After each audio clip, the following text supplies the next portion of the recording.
Hi everybody! Hi everybody, I hope you all are well. Today my mic is a wired head earphone with a sock on top.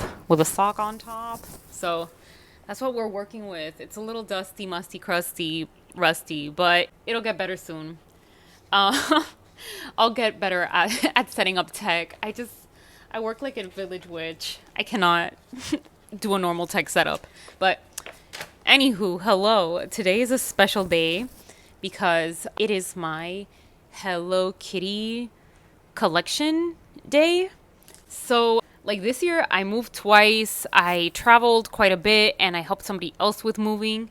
I didn't want to keep doing it. I would just keep a lot of things in boxes for a long time. I finally was able to yank all of my stuff out and start organizing and putting my room together in this newest setup. Yeah, between moving and changing from an office job to like a retail job, specifically consignment, vintage, antique kind of things, I've definitely been thinking a lot more about the objects I own.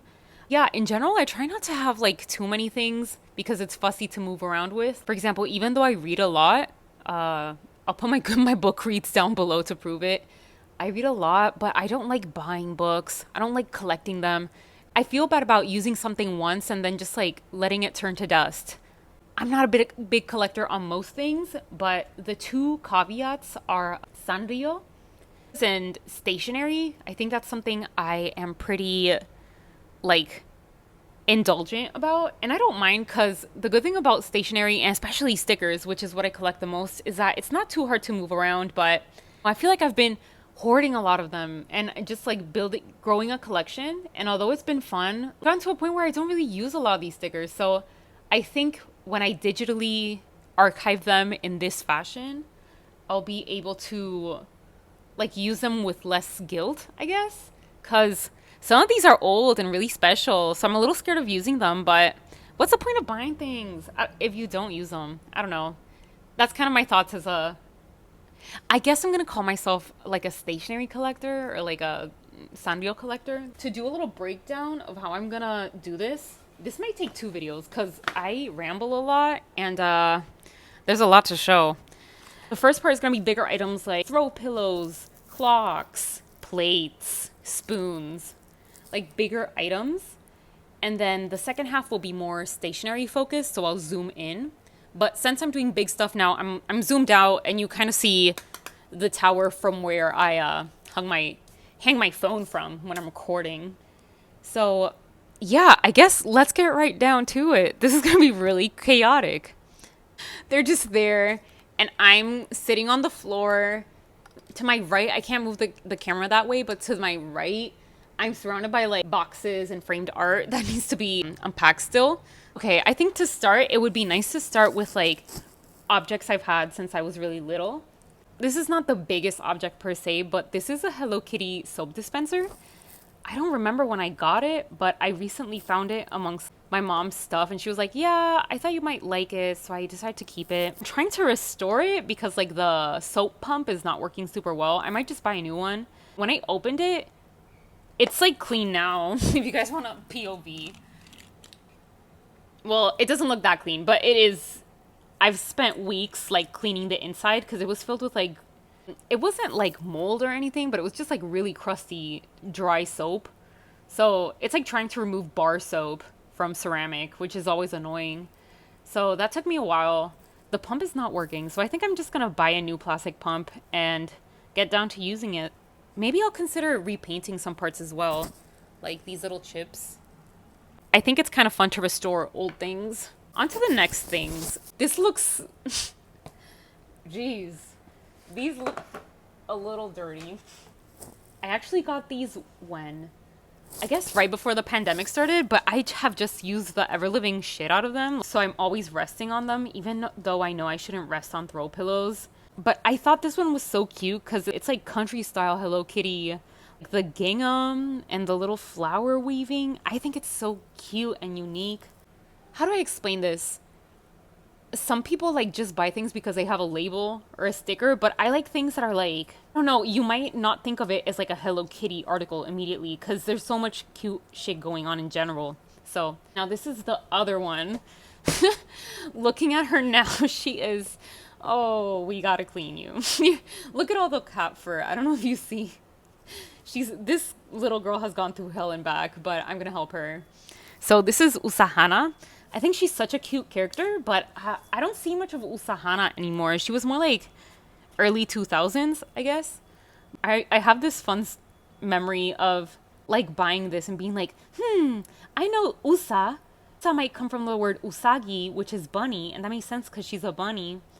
And then I remember a friend of mine telling me, I think the word, correct me if I'm wrong, but the word for flower in Japanese is hana, so it's like flower bunny, I guess. I love her design. I'd love to see more of her things. Simple but so charming. So these are really old Hello Kitty plushies. I can't find like a date on them. Usually they have a tag of when Hello Kitty was founded and then the year this was produced, but I can't find it yet. It is still Sanrio though, for sure. Sanrio Smiles. I think these are really cute. I'd like to restore them somehow.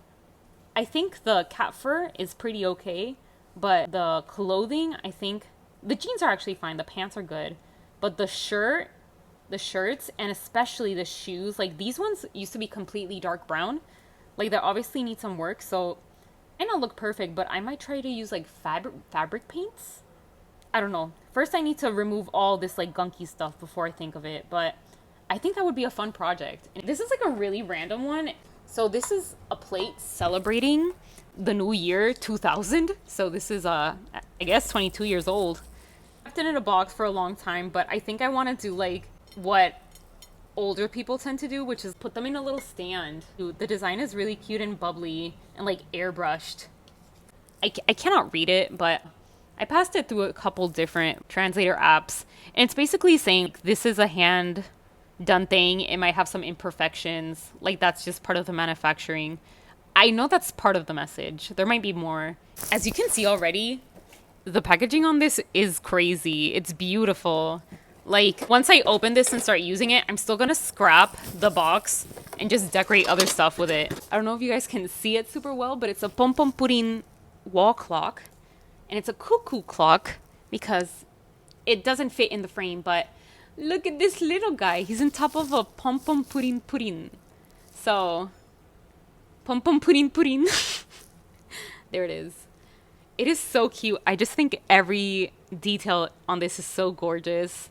It reminds me of maybe, I used to have this little Hamtaro dollhouse. I'll put it up somewhere. But all the details about this are so cute. They make me so happy. And look, when the clock ticks, this little guy moves around. I'm gonna get the AA batteries I need for this and pray it works. If not, I'm gonna have to learn like electrical engineering because this shit has got to work. Look at it. It's so... Let me put it this side so you can see it. Wow! It's very cute. These are the things I use a lot in my kitchen that are Hello Kitty themed. But this is a spoon from the year 2003. Let me show you guys. I think the detailing is so cute. It has a good weight to it. Like, it feels like a... I know I'm reviewing Hello Kitty spoons right now, but please. Like, the metal feels really good. And the wood is really nice. Like, it doesn't feel, like, cheap. That's a spoon. This is a cup I use pretty often, but it's too small. One thing I like about Hello Kitty is, like, she really rocks primary colors. I love primary colors. I think they're always so fun to look at. And this little pastel version is very cute.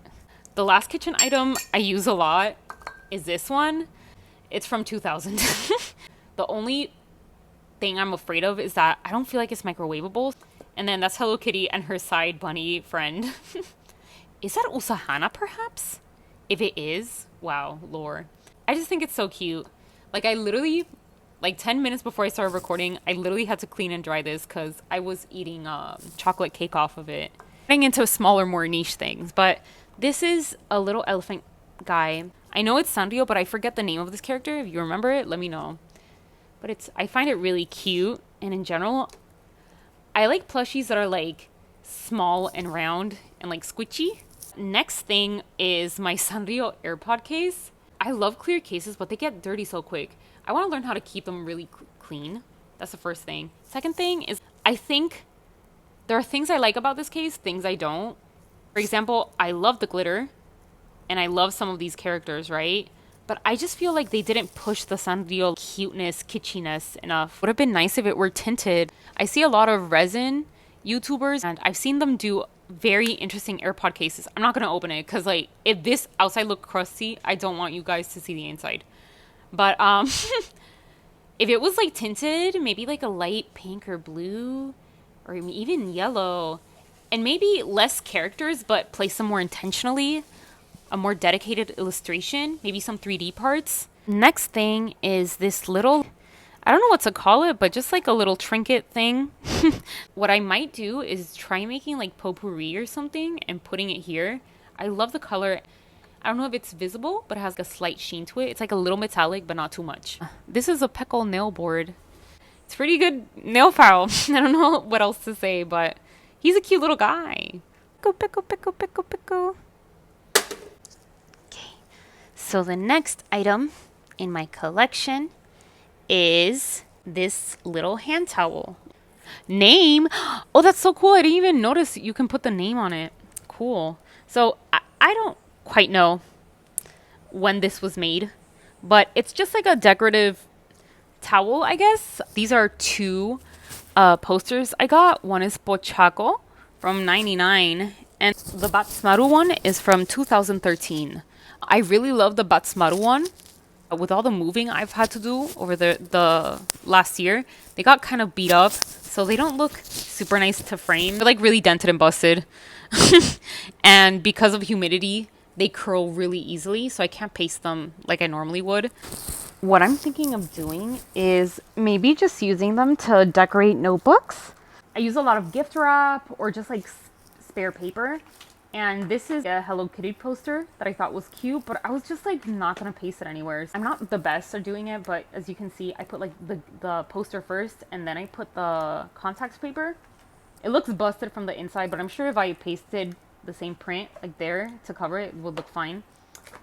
But yeah, I think it's a cool way for like your notebooks to be a little stronger, and also a good way to use just fun materials and collage and have fun with it. For Bochaco, you can see in the illustration there's a little chick, and I have a bunch of chick stickers, so I think it would be really cute to make a notebook with that one. These are my Chinese New Year Hello Kitty decorations. As many of you may know, this year was Year of the Tiger, so because of that, Hello Kitty, since she's like, you know, little feline, made a lot of Year of the Tiger themed stuff. My sister saw this and was like, I need to make sure she gets it. So I'm very grateful. It's so cute. And it's the perfect decoration for Chinese New Year, I guess. Next year is Year of the Rabbit. So I'm excited to see what kind of cute items I'll see